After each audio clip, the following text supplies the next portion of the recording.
it's the Half Dozen Mom. Today we are making homemade spaghetti sauce. It is September and I have a lot of tomatoes that have come on in my garden. And so one of my favorite things to do with them is to make spaghetti sauce. My kids love it. It's very cost effective for my family, and it's something that is easy to freeze and then save for later so that we have homemade sauce all through the winter. Okay, first step is you have to acquire your tomatoes. For me, I grow them in my garden. We have rather an extensive garden, so I get a lot of tomatoes for this. But you can also get tomatoes, at your farmer's market, from your neighbors that have too many, or from the grocery store, although the homegrown gardens are going to be the best. So the kinds that we do, we like to do San Marzano, so I've got those ones here. They're a really good sauce one because they're very meaty. They have a little bit less juice on them, and so they're going to help thicken up the sauce. Same with the aroma tomatoes, which I have over there. And then we also have Jetstar. Those are the ones that I picked from this bush here. They're a smaller beefsteak one. I like to use a variety of tomatoes because they all have different functions. So these ones are going to add a little bit more meat to your sauce. Those are going to add a little bit more of the liquid and kind of slightly different flavor profiles. Same with the aromas. And then the other type of tomato that we grow are Juliette's, which are on the bush over here. Way over here, actually. So here's our aromas, which also are very good for, they're a little bit meatier, a little bit less of the liquidy in them. And then these are our Juliette's over here. If you guys know of a really great tomato cage, we have been marketing in the market for one. We've had a really hard time finding anything because these ones get ginormous. I need to look into how to prune tomato bushes. That's another thing. The Juliette's are very small, kind of like grape tomatoes, but not very grape shaped. They're a little bit more oblong, but they have a great flavor. So these ones are really good for salads or just eating plain. Or I put them as fillers into my sauce, which I'll show you later when I am showing you how I put the tomatoes onto the tray. You'll want to set your oven to preheat while you're cutting up your tomatoes. So I like to do mine at 285 degrees Fahrenheit. And then I'm going to be roasting them, depending on the size of the tomato, somewhere between 3 to 5 hours. Usually it's around the 3 to 4. If you have bigger, juicier tomatoes that need to reduce down more, you may put them in a little bit longer. If you have more of the San Marzano or the Romas that aren't quite as juicy, then you're going to do more on the 3 to 4 hour range. Okay, so now that we have our tomatoes, the next thing we're going to do is to wash them. I've already washed mine. I assume you all know how to wash a tomato, so I'm not going to show you those details. But what we're going to do is we're going to cut up all of our tomatoes and put them onto our pan. So I have a garbage here so that I can cut out any of the bad spots. Some of mine from the garden come in a little funky, so we're going to just cut off any of those bad spots first. And then we're going to slice them in half. I like to do them lengthwise. And then I'm going to just line them up as closely as I can on my pan. I like to use a variety of tomatoes, as I mentioned. So right now I have Jetstar, Romas, and San Marzano, mostly that I'm going to be using, with a little bit of my Juliette's in between. So once again, we're going to cut the top off. We're going to cut them in half, open them up, face up like this, so that we can roast them in the oven. Nice thing about the San Marzano ones is they actually do fit together really nicely. Now I'm using a variety as I go along. I don't want all of the same kind in one spot, simply because when I'm doing the sauce later, I want to have a variety in it, and that way I can just kind of pull them off the pan no matter how to blend them up to make my sauce after they've been cooked, and then I have that variety there. So once again, for all the different kinds, I'm just going to slice them. And then in some of these spots where I have little spaces, I like to use some of my little Juliette's and just sort of fill in these little slots here. Might as well get as many as we can. Now I'm using these two very big pans here because I have a lot of tomatoes and I have a lot of kiddos who really love spaghetti. So we go through quite a lot of this. You may not be doing such a huge pan. It doesn't really matter what size of pan, the process is going to be about the same. So I'm going to be working on cutting up these tomatoes and putting them on here. And then I will have you join me once I finish to see the next steps. All right, so got the tomatoes cut up. While we were cutting up tomatoes, little guy woke up from his nap, so he's going to join me because while he was very good during exercise and other things and his bouncer on his mat, right now he is needing some snuggles. So here's a quick little tip. If you're baby wearing, I like to use the woven wrap, but his head control, because he's only 2 months, is not like fully there. So another mom taught me this. You can take a burp cloth and kind of just wad it up and tuck that around, and that's going to just help hold his head up so that he's not flopping around while you're wearing him. I do a lot of my stuff baby wearing because sometimes that's just the only way things get done when baby needs some snuggles. So next thing we're going to do, we've got all of our tomatoes you can see here. So the next thing I'm going to do is I'm going to cut up an onion. I like to use fresh onions. And so I do it in half, and then long ways, short ways, it doesn't really matter too much how I do it. It doesn't have to be like perfectly diced or anything because everything's going to get blended up in the end anyway.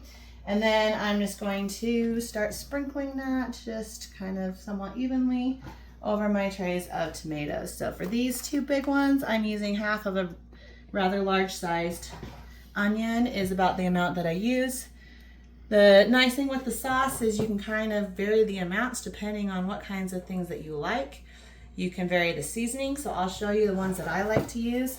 But, you know, feel free, of course, to substitute out however that you want to. Okay, so we get our tomato on, and we're just kind of sprinkling it over our pan.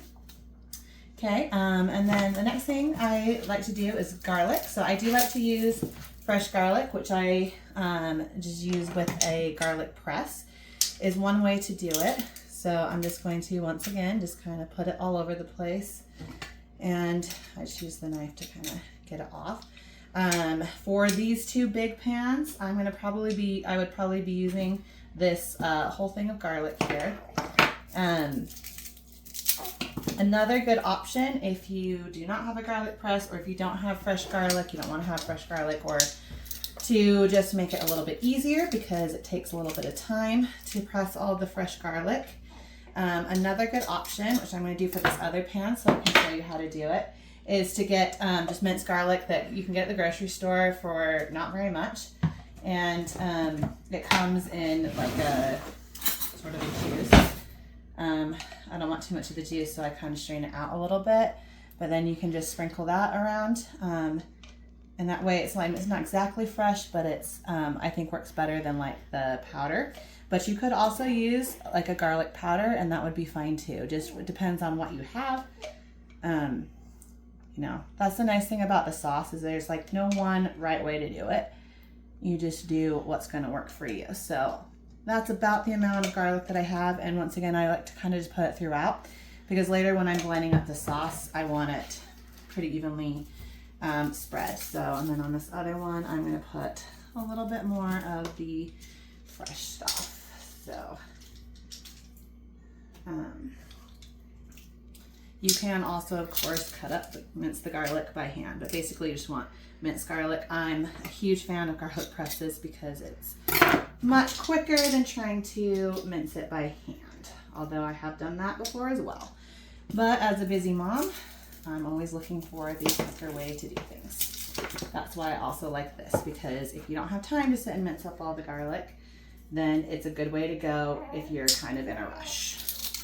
So that's about the amount that I do. Once again, feel free to vary how much you put in of each of these things.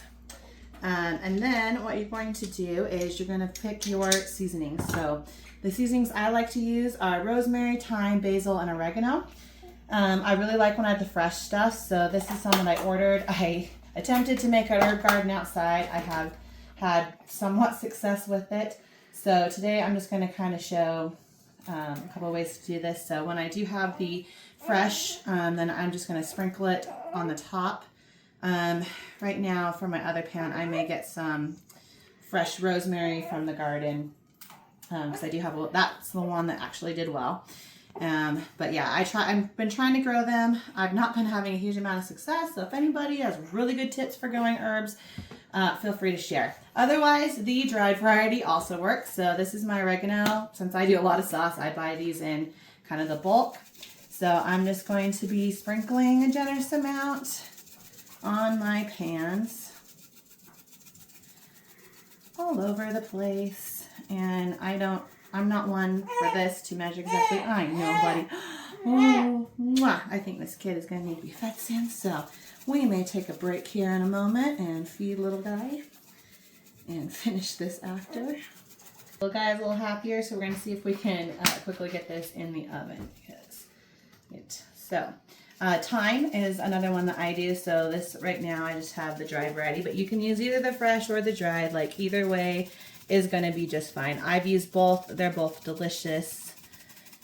Just kind of depends on what you have on hand, what your personal preference is. But I'm going to put just kind of a generous amount all over like this. Okay, so there's my thyme. And then I put some of the fresh basil. Because I really like basil, I'm going to still put a little bit of the dried as well. And then the other one that I like to use is rosemary. So I will put some rosemary on as well. This one's kind of harder to shake out, so I'm just going to kind of do it this way instead. I found that I can get the fresh thyme and rosemary oftentimes like at the store in the produce section. Okay, so have all my seasonings on, and so then the next thing I'm going to do is, actually I forgot to get, so hang on one second. I'm going to put just a tiny bit of pepper. I don't like a ton of pepper on mine, but I'm going to just put a little dash of pepper in there. And same with my salt, which I forgot to get out. I'm going to just sprinkle. You can use a shaker if you want to as well. And then I do put just a tiny bit of sugar. I'm not a fan of having like a ton of sugar in a lot of things, but I do think it helps the flavor a little bit, but I do not want very much. That's one of the reasons I like doing my own sauce, is because I can control things like the amount of sugar. So I'm not going to do more than teaspoon to a tablespoon, but just a tiny little sprinkling. It's just going to help kind of bring out the flavor just a little bit. So I'm going to put those in. Now, last thing I'm going to do before I put it in the oven is I'm going to use some olive oil. My thing is I like to buy huge things when they have like case lot sales. I get, because olive oil can be very expensive. But it is what I found works the best. And you're going to want to use a generous amount of it because it's what's going to keep your pan from getting burned. So I'm just going to start dumping on some of my olive oil. And the more you use, the more it's going to make your sauce a little bit less thick. If you use a little bit less, then your sauce will be a little bit, or if you use more, it'll be thinner. Okay, so then the other thing that I like to do is I just kind of do this. What I'm doing is I'm watching the bottom of the pan to make sure that all of the bottom of the pan is coated in the oil. That way it just doesn't burn on as much. So I'm going to finish the other pan and then I'll be right back to show you how I put it in the oven. All right, so now it's time to put them in the oven. I've spaced my racks so that I can fit 2 in at a time. So I'm just going to stick it into the oven. Now, when I'm doing it this way, they're going to cook a little differently on the top and the bottom. So what I like to do is after about an hour, I'm going to rotate them, obviously using some hot pads at that point in time. So I'm going to rotate them around. And then about an hour after that, I'm going to actually switch. So the one on the top I'll put on the bottom one I'll put on the top. And like I said, our cook time for this is going to be, I'm going to start kind of with 3 hours. I'm going to look at it and see if they look like they're done. I'll show you what it looks like when they're done. And then sometimes I just turn off the oven and leave them in just a tiny bit longer than that. The bigger, juicier tomatoes you have, the more time you're going to need. If they're a little bit smaller, the less time that you're going to need. But somewhere we're looking between 3 and 5. Most of the time, the ones I've been doing for a size like that, I'm looking more at about 3.5 to 4 hours at most. Okay, so you may have noticed I am dressed a little differently. Yes, it's still the same day. Yes, I did shower while I was in. Well, I'm picking tomatoes. I usually get kind of itchy, and so I do that before I shower. So, these have been in now for about 3.5 hours. So as we take a look at them, this top tray especially, this is kind of what we're looking for. where they're starting to kind of shrivel a little bit. They're not like burned up or anything, although some on the side to get a little bit, that way it'll give kind of a little smoky flavor. But this is kind of what we're looking at as far as doneness. I'm going to actually just turn off the oven and let them sit in there for just a little bit. And then, because I can't get to doing it right at this moment, and then I will work on blending them up later. I have found that it is nice to blend them when they're still at least somewhat warm. They tend to blend a little bit better than if they cool down too much. So you want it cool enough that it's not like going to burn you as you're doing it, but warm enough that it's still going to mix in the blender well. Okay, so these have cooled down a little bit. So we're going to get our tomatoes out, and then we're going to put them in our blender and blend them up. So what you want to do is, of course, make sure, as always when you're using a blender, that you get some of the liquid in too. So that's where some of from the plants and also the olive oil that you put in. You can always put in more olive oil if you do not have enough liquid. Depending on how long you baked your tomatoes, it's going to make a difference with that. So I'm going to just put in, I find for my blender, I've got to do it a little bit at a time.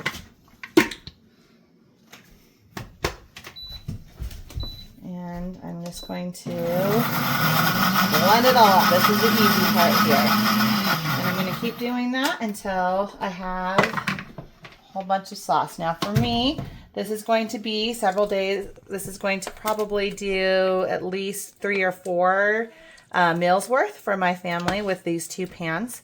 And obviously we're not going to do that all in one sitting. So what I like to do is freeze it.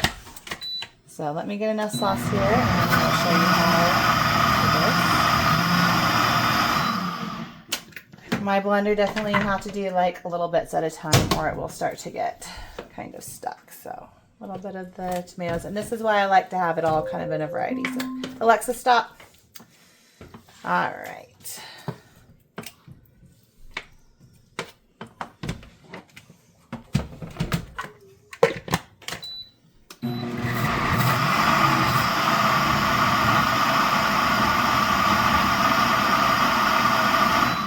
Okay, and then once your sauce is blended, what I do actually is I found that the perfect amount for my family is the same amount as what fits in one of these larger yogurt containers. So I just save the yogurt containers, I wash them out, and then I just put it into there.